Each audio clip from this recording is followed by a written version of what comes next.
Halo teman-teman semuanya, saya Dewi Rohmawati Nur Hasanah dari Universitas Ma'arif Lampung, Prodi BKPI akan menceritakan tentang sejarah adanya bimbingan dan konseling.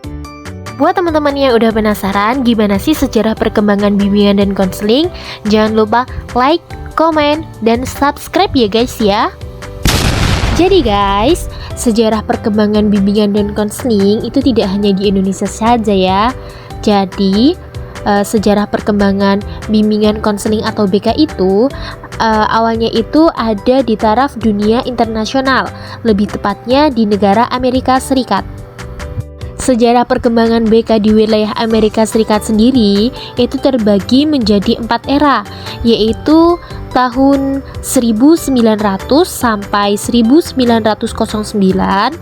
Yang kedua yaitu tahun 1910 sampai 1970. Yang ketiga yaitu era tahun 1980-an, dan di era keempat di tahun 1990-an. Nah, kita bahas satu persatu dulu ya guys ya. Jadi, pada era tahun 1900 sampai dengan 1909, ini merupakan era pertama di mana disebut dengan era perintisan. Di era perintisan sendiri, bimbingan dan konseling pertama kali dikenal di Amerika dengan didirikannya Vocational Bureau yang dipelopori oleh Frank Parsons pada tahun 1908. Bertepatan dengan itu, seorang konselor, Cisbe Davis, memasukkan layanan konseling di SMA Detroit pada tahun 1907. Memasuki era kedua yaitu pada tahun 1910 sampai dengan 1970. Pada tahun 1913 didirikannya National Vocational Guidance Association atau NFGA. Memasuki era kedua yaitu tahun 1910 sampai dengan 1970.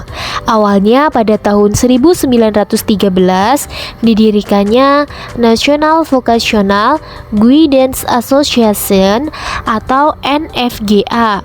Selain itu, pemerintah pada saat itu juga sudah memanfaatkan layanan bimbingan dan konseling dalam membantu veteran perang. Pada tahun 1920-an, program bimbingan mulai bermunculan di lembaga pendidikan tingkat SMP dan SMA.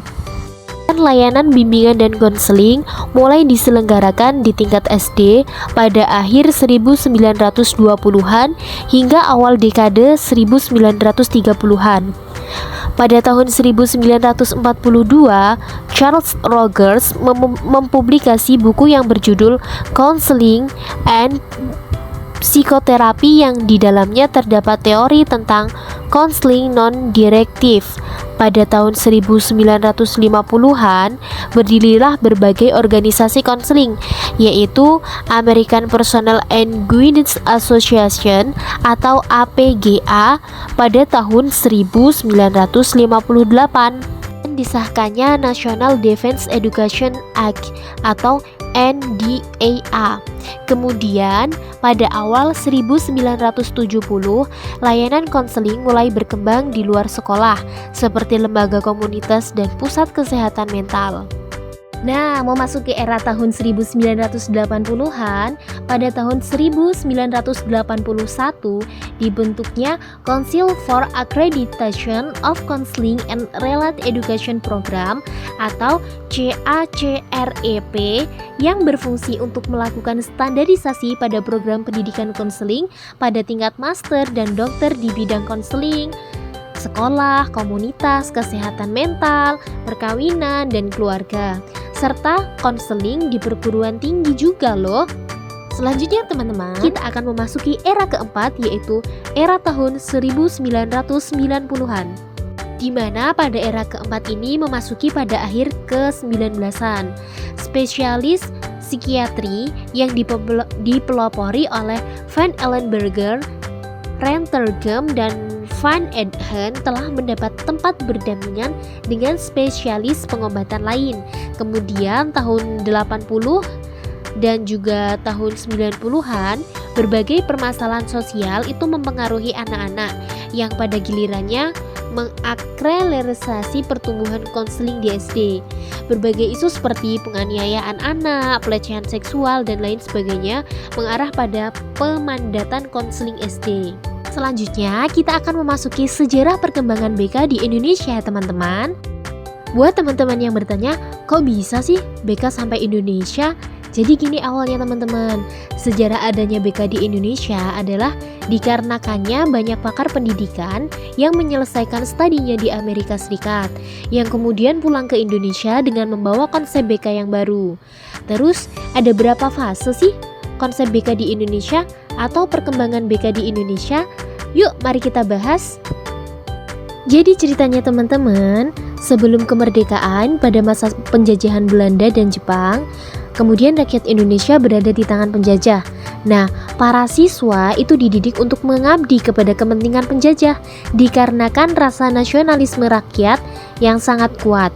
Akhirnya upaya penjajah perlahan mulai mengalami hambatan. Penanaman rasa nasionalisme ini dipelopori oleh Kiai Haji Dewantoro pada lembaga pendidikan yang didirikannya, yaitu Taman Siswa. Jika dilihat dari sudut pandang BK, hal tersebut merupakan dasar bagi pelaksanaan bimbingan. Nah, teman-teman, kalau di sejarah perkembangan BK tadi itu ada fasenya. Nah, perkembangan BK di Indonesia itu ada dekade. Nah, yang pertama itu ada dekade 40-an atau yang disebut dengan perjuangan. Pada dekade ini lebih mengarah pada merealisasikan kemerdekaan melalui pendidikan. Yang menjadi fokus utama dalam layanan BK adalah masalah kebodohan dan keterlatar belakangan. Selanjutnya yaitu dekade 50-an. Pada dekade ini lebih mengarah dalam kegiatan pendidikan, yaitu membantu siswa dalam mencapai prestasi meskipun dalam kondisi yang amat sangat darurat. Memasuki dekade ke-60-an atau perintisan. Pada dekade ini keadaan politik sedang kacau dikarenakan adanya pemberontakan yang disebut dengan G30 SPKI yang terjadi pada tahun 1965. Akan tetapi, pada tahun selanjutnya, muncullah Orde Baru yang mulai bertahap dalam merintis ke arah terwujudnya sistem pendidikan nasional. Memasuki dekade 70-an atau penataan, muncullah Orde Baru, telah menyadarkan bangsa Indonesia akan kelemahan di masa lalu dan kesedihan memperbaiki di masa mendatang, melalui pembangunan. Salah satu penunjang pembangunan nasional adalah pembangunan dalam bidang pendidikan, yang mana pada keadaan tersebut dalam memberikan tantangan dan peluang besar untuk penataan bimbingan dari segi konseptual maupun operasional. Masuki dekade 80-an atau pemantapan itu lebih mengarah pada profesionalisasi yang lebih mantap. Pada dekade ini, profesi konselor secara legal formal telah diakui dalam sistem pendidikan nasional. Guru BK juga merupakan profesi yang sudah diakui keberadaannya. Hal tersebut terdapat pada Perundang-Undang Nomor 74 Tahun 2008 tentang guru, lebih tepatnya pada pasal 15 yang menjelaskan bahwa guru BK adalah guru dengan pemegang sertifikat pendidikan. Terima kasih sudah menonton, guys.